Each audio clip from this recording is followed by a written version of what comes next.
At Frontier Nursing University, our mission is to educate nurse midwives and nurse practitioners through distance education. With 75 years in Kentucky, our students and graduates have a passion for personalized care for women and families. Do you share this passion? Visit frontier.edu. Welcome back, everyone. I have with me today Sandi Curd from the Promise Zone. She is the coordinator. Sandi, welcome. Thank you. Good to be here. What is the Promise Zone? Well, it's a new federal initiative. President Obama announced 5 in January of 2014, and they are areas that are designated to receive federal prioritization when it comes to certain grants. Kentucky Highlands in Southeast Kentucky is the only rural one in the entire nation right now. The others are in cities like Los Angeles and Philadelphia, San Antonio. And there is one in the Oklahoma on the Choctaw Nation. But a Promise Zone is a place of 200,000 individuals or less, and we work together to try to improve the quality of life for everyone. So is this Promise Zone in our mountains? Oh yes, oh yes. Leslie, Letcher, Perry, Bell, Harlan, Knox, and Whitley, and Clay. Don't let me leave out Clay, but that is the Promise Zone. Okay, that's great. Tell me about what is your connection with the mountains? Were you born here, Sandi, or? Well, I'm a Kentucky girl, born up in Lexington, but I've been in Whitley County since, 1990, and have been there longer than anywhere else ever. Married a mountain boy. He has family that goes back for years and years. As a matter of fact, his grandfather ran a sundry shop in Williamsburg, and he played minor league baseball, and they called him Babe Curd. Oh. Yes. Okay. And so I guess that means he was really good. Okay. But anyhow, I've been here 25 years and don't ever see myself leaving. Great, great. Kind of gets in your blood, doesn't it? It does. It really does. Looking toward the near future, what do Yes. you think the Promise Zone is going to bring to our mountains?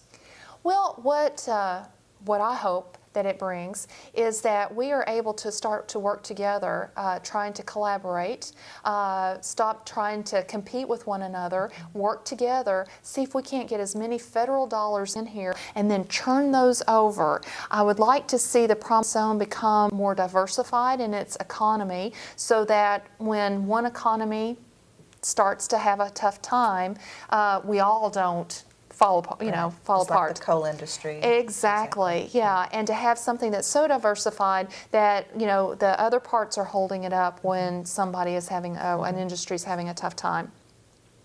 I also see it as a way to just bring us back together, to celebrate that which makes us beautiful and unique, and to just say, this is us, and we're lovable, we're adorable, and we're very proud of it. Right. Yes. I think that's one thing we find about the mountain people. There is such a pride. Absolutely. A pride and so much talent.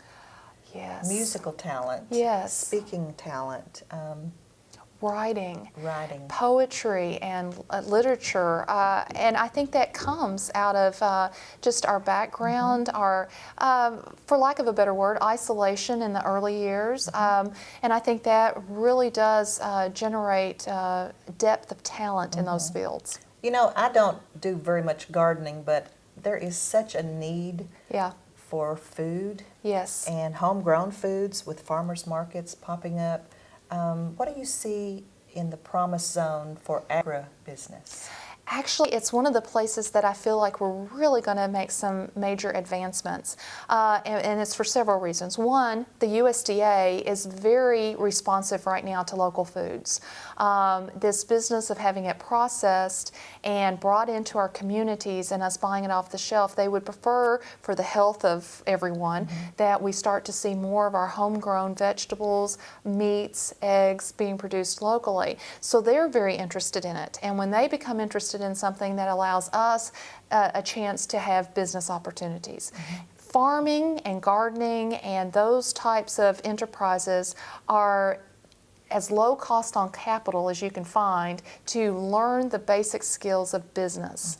And so if we can encourage a young person who has even the most remote interest in business to try it out in agriculture, then they will be learning the very lessons that they need to be able to do any other type of business.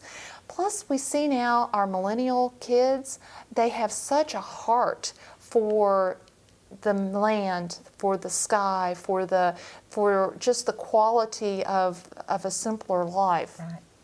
And ag, they're already motivated to want to explore that and to return to that.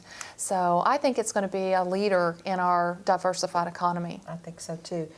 Sandy, if someone is out there watching and they really are Yes. interested in this today, how can they get a hold of you? Is there a website they can go to? There absolutely is. We're KYKentuckyPromiseZone.com. If you can't remember that, just remember it's a promise and Google that and it'll lead you right there to it. There's a contact section on it. And I hope folks do visit it. I'm trying to keep it as up to date as possible with grant opportunities, webinar opportunities, telling you about all the partners that we've engaged in the Promise Zone and get involved with them. I also have Sandy's blog, and on that I try to keep it posted with anything that I hear about. You know, Our Mountain is on my blog. Good. And just to be able for folks at a glance to just see that we are moving and we are progressing forward and that we are working together. That's great. That's what we want to hear. Yes.